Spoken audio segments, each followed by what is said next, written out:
The GPS said there were 5 minutes left. The blue line on my phone promised the usual route. But in the back seat of that Uber, I realized the map and reality had split apart. Have you ever felt that heavy silence when a driver ignores an obvious turn and heads somewhere not even the satellite seems to recognize? Today, I bring you 3 real accounts from women who came face to face with the city's invisible seams. From the driver who claimed someone was sitting beside me in an empty seat, to the deadly rule, if something knocks beneath your seat, don't answer. If you trust your rideshare app blindly, this video will change the way you look at the rearview mirror. 3 rides that should have been ordinary. 3 rides where the phone's blue line promised a tidy path and the night offered something else entirely. The map, in all its certainty, kept its neat geometry. The city kept its seams. I tell them now because the image lingers, a repeated small coercion of the senses. Rain on the windshield, the rhythmic sweep of wipers, headlights turning the world into mobile tunnels of light. I'm the kind of person who notices the little things that don't line up. The way a seat looks empty but holds weight and memory. The way a quiet driver watches the rearview mirror like someone checking a small fracture. The way a navigation app can be absolutely sure and still wrong in the way that matters. If you like unnerving true stories like this, there's a button below you can press. Subscribe and stay for the rest. If not, that's all right too. These are mine to tell. 1. The empty seat.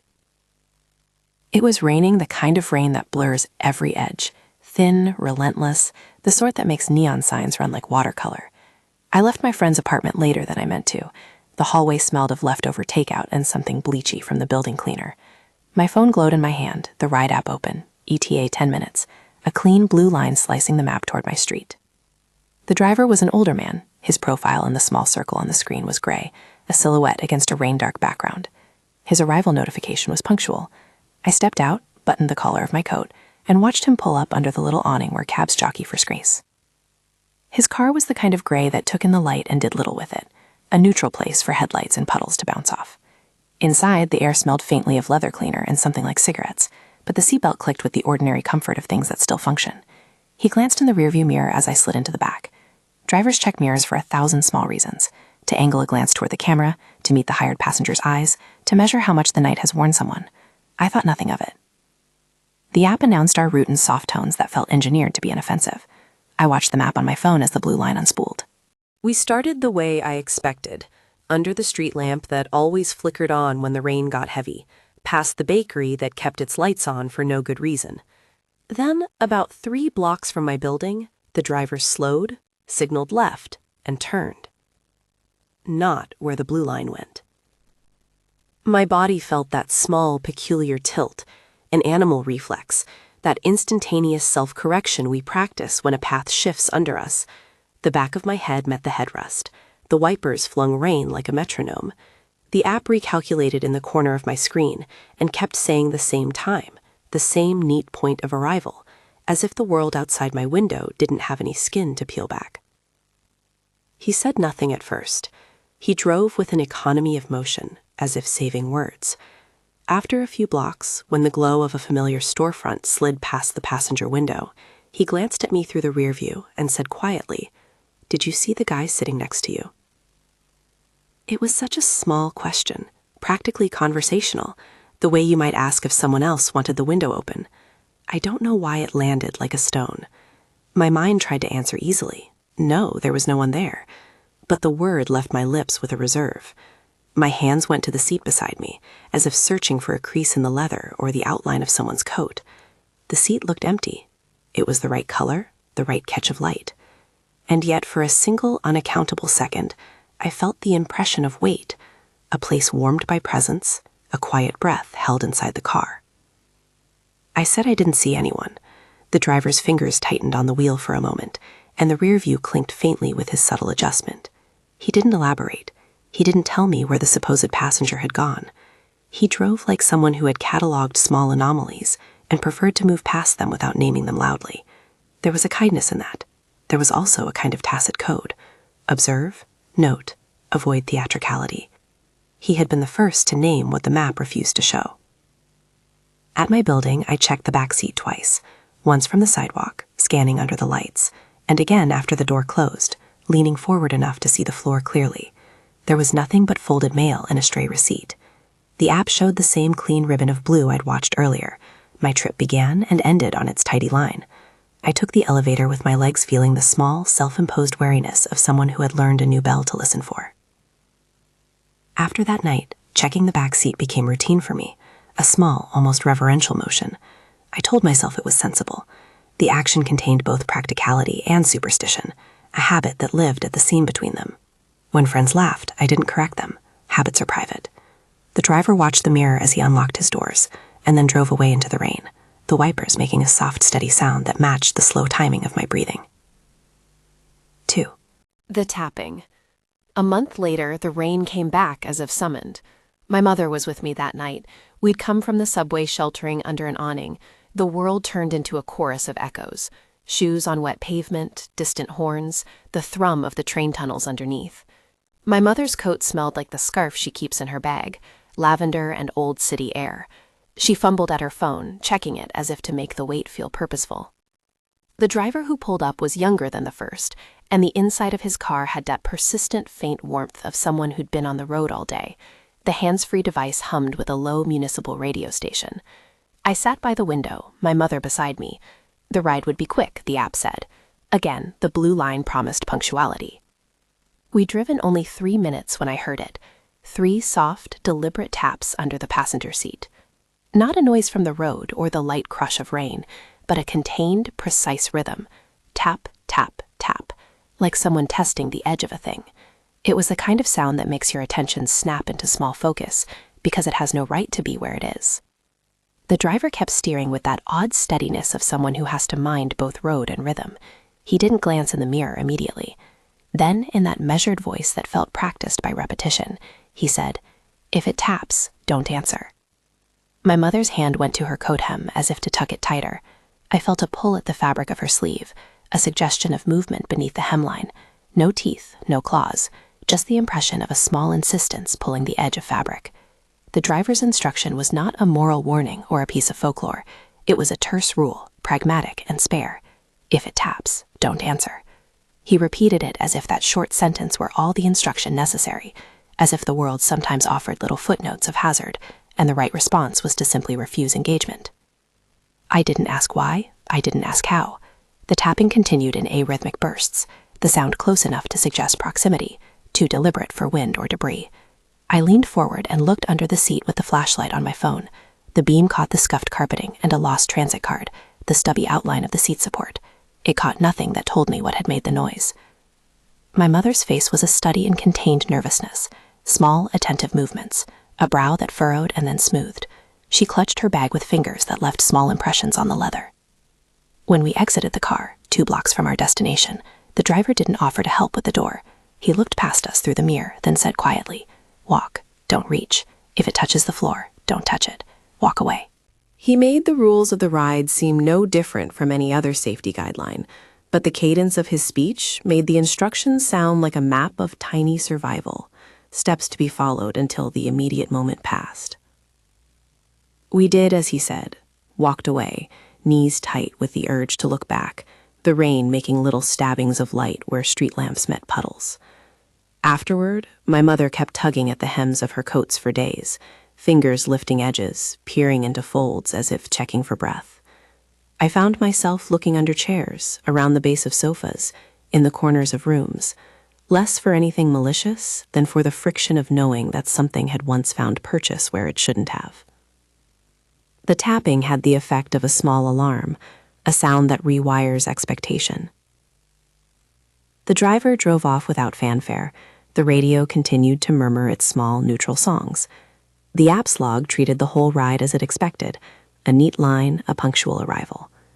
But in the quiet hours after, when my mother and I sat on the same couch and the kettle hissed in the kitchen, the tapping lived in the memory of the night like a punctuation mark, short, insistent, unresolved.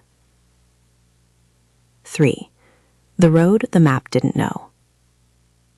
The last of the 3 rides happened after a show, an evening of low-key excitement and 2 bright stage lights. I stepped out into a city still sweating its heat beneath the chill night and blinked into a kind of wet sheen that had fallen over the streets.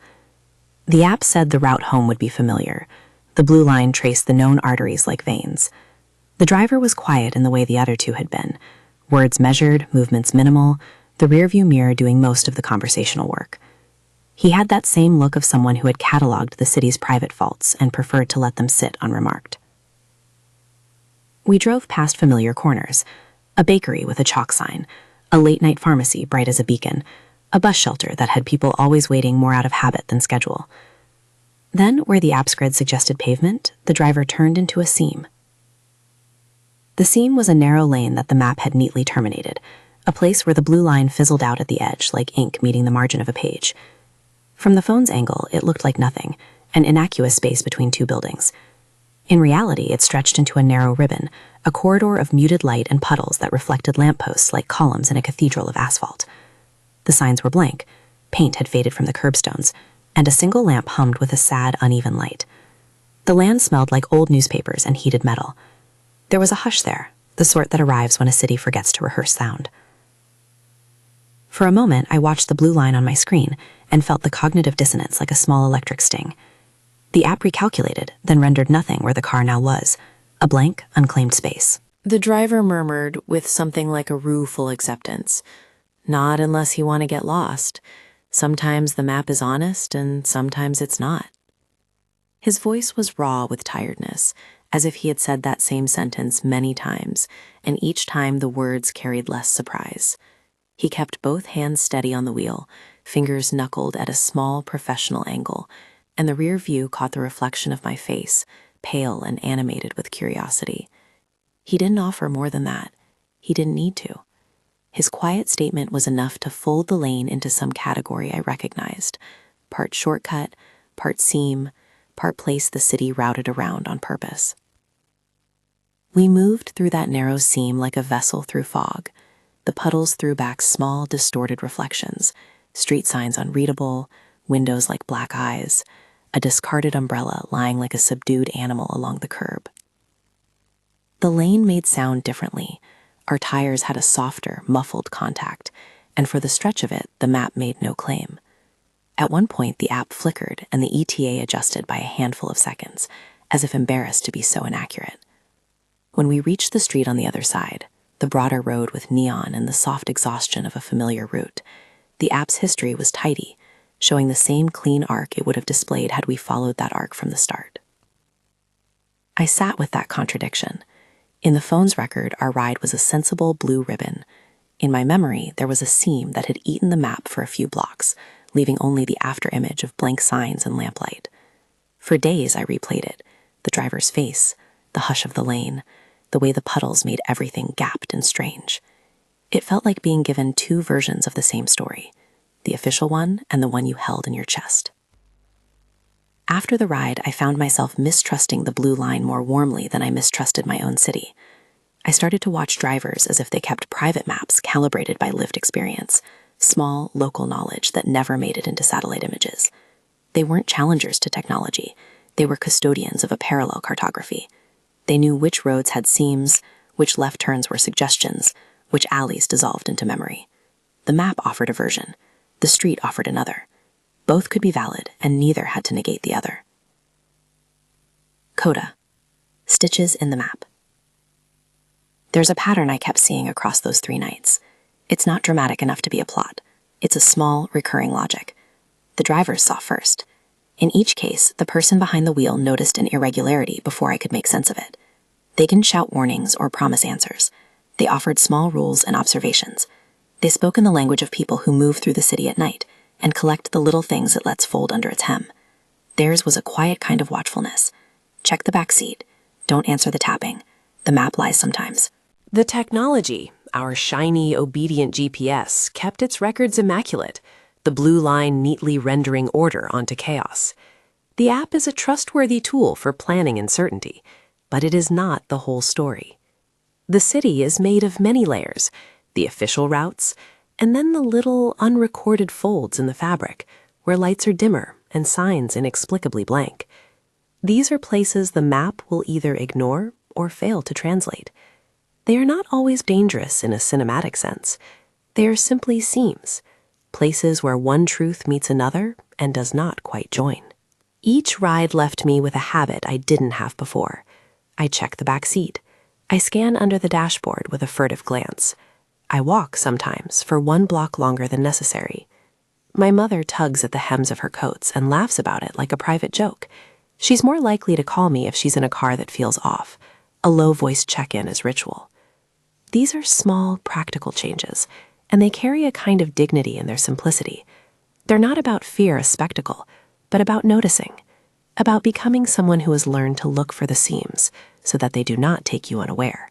I never came to a conclusion about what was making the noises, or what had left the impression of someone sitting in an empty seat. I do not know whether the seam was a ghostly corridor, a trick of light, or simply a part of the city the mapping satellites had never bothered to catalog properly. I am comfortable with the ambiguity. I learned to inhabit it. The city is full of things we can name, and a few things we can't. Both kinds of things influence how we move through it. If you've ever checked the back seat or felt the phone's map betray the street beneath your feet, share it in the comments. Leave that quiet witness. Tell someone what you saw. The stories we hold in private shape the little rules we live by. The checks, the looks, the whispered instructions that keep us cautious without being terrified. There's a difference between surrender and prudence. The last image that stays is small. A rearview mirror, a rain-smeared night, a driver's eyes briefly catching mine, not to reassure, but to register. He passes along a line of advice, short, practical, and then resumes the steady, careful motion of someone who knows the city's hidden seams. The map keeps its blue line. The night keeps its small, unruly stitches. Both exist. That fact is, for me, the quietest kind of chilling.